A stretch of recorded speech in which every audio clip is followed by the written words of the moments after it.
Now, before you say anything, this is the closest thing I could get to what he's wearing there. I didn't want to wear a suit, and I don't even own a tuxedo, so that just didn't pull through. I thought this is the closest I could get, so Dr. No, baby! That's right, we're doing some James Bond. Cue the theme song. We got our bullets, and we got the shaken not stirred, and you know, it's a dry martini. He loves that, which is weird, but it's cool, you know, because he's a cool guy, and he's got his guns, and he's got the just going around into the Jamaica and the nowhere else but Jamaica, and it's just like the best thing ever. It's a non-stop action thrill ride of Bond stuff. So it's not actually like a thrill ride in the traditional sense, I would say. I mean, it is kind of a thrill of Bond, just like all of it, because it's what started all of it, you know?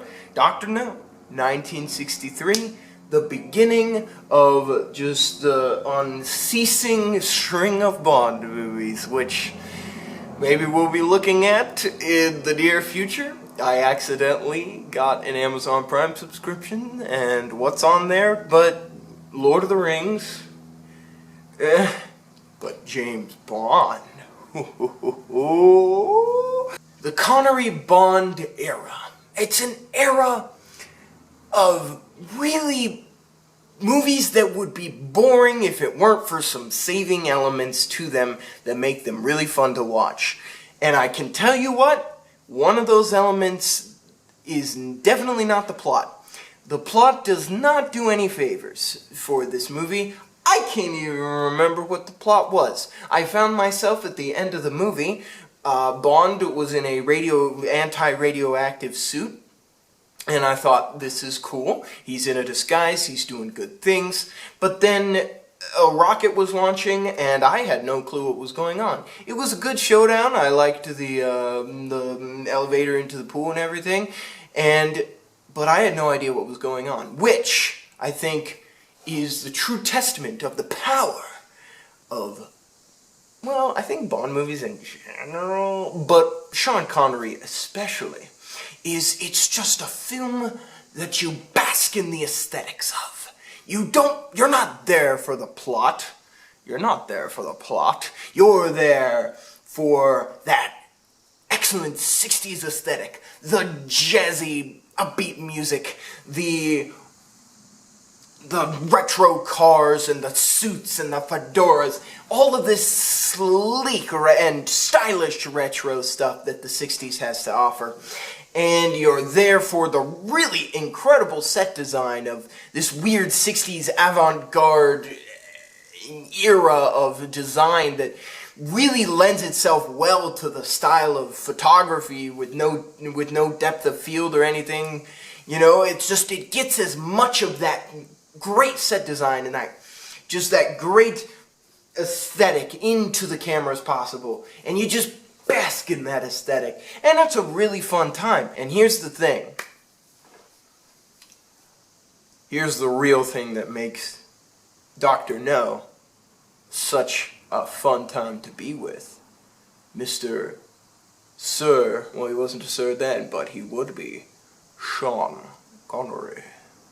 I tell you what, he is the best Bond. I just cannot, you cannot compare him to anyone else, because he is just there and he's cool. What else can I say? I could just watch a whole movie of him just walking around, just being suave, which is honestly what this movie is. There's a whole lot of real-time pseudo-sleuthing going on, but you know what? Mr. Connery sells every second of it. I'm sorry you have to be subjected to my really bad Sean Connery impression. Oh well. Yeah, it's a fun time all around. All of it, the suits and the really cool blue thing he wears and all that sort of thing, and he just sells that character so well, so well.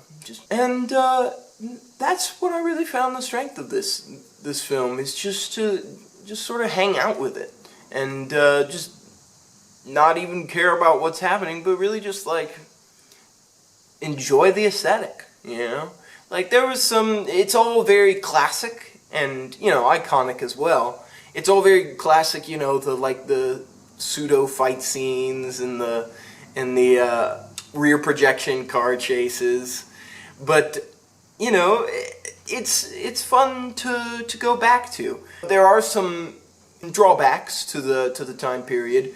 You know, there's sort of the identical white men in suits syndrome, which I think this film doesn't suffer so much. Bond would suffer from it in the future. But honestly, it's just a fun, goofy time. And, like, I think the best example of that I can give of just what's so fun about this movie in particular, but, you know, Connery Bond as just in general, is how it starts with that swinging Bond theme and the iconic gun down the barrel sequence, and then it has its opening credits with a really cool, really great, genuinely good opening credit sequence. Not too flashy like the modern ones tend to be, but not too boring like Roger Moore era was sort of like. Just, you know, right in the sweet spot. But then it takes a weird turn into Three Blind Mice, Jamaican version. And I think I'm glad it did that, because it's the quirky sort of, you know, things about this movie that really make it all the more charming and fun to go back to.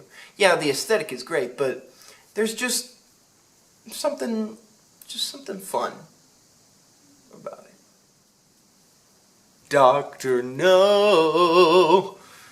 I'm glad they didn't do a theme like that. I'm glad it's instrumental for the first part, because like it's always like Thunderbolt Goldfinger. What's the one? Guess I'll die another day. Whenever they say the title of the song, it usually doesn't work out. Sometimes it does. Live and Let Die and Skyfall and all that, but I'm glad it wasn't like Doctor No, oh Doctor No. No. I'm glad it wasn't that.